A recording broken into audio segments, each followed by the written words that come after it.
Os boirenses poderán disfrutar mañá do novo espectáculo da compañía Talía Teatro. De Sexo estrearase pola mañá en 2 funcións escolares e a partir das 9 da noite para público en xeral.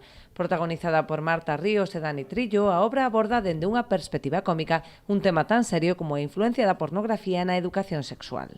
Non queremos sentar cátedra, non queremos dicir como debe ser a educación sexual. Queremos confrontar a sociedade coa idea de hai que darlle unha volta a isto, hai que pensar como estamos falando nós cos nosos fillos.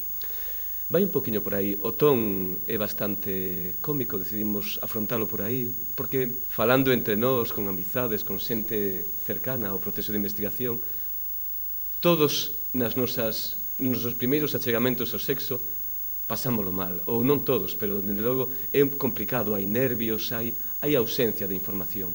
O espectáculo verá a luz tras 3 anos de traballo nunha primeira fase na que a compañía desenvolveu un proceso de investigación co asesoramento da sexóloga Bárbara Penas e un proxecto de foro teatro en colaboración con 6 centros educativos. Dende o Concello de Boiro están a traballar tamén para mellorar a educación afectivo-sexual co seu programa Enclave.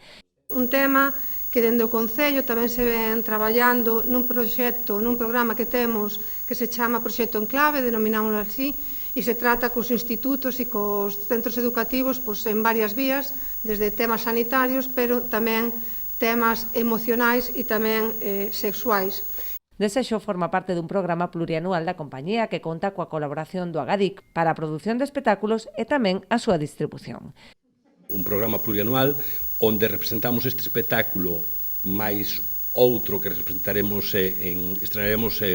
o ano que ven en febreiro en Narón, que é Un Deus Salvaxe, e que conta ca axuda da Agadic. A través das nosas axudas á creación escénica na convocatoria do ano 2023, nas que apoiamos a 29 compañías nunhas axudas con un importe de 800.000 euros, e un dos proxectos presentados foi este de Talía, que realmente o obxectivo que persigue é un pouco darlle estabilidade, darlle non somente seguridade económica, senón todo eso que incide na liberdade creativa.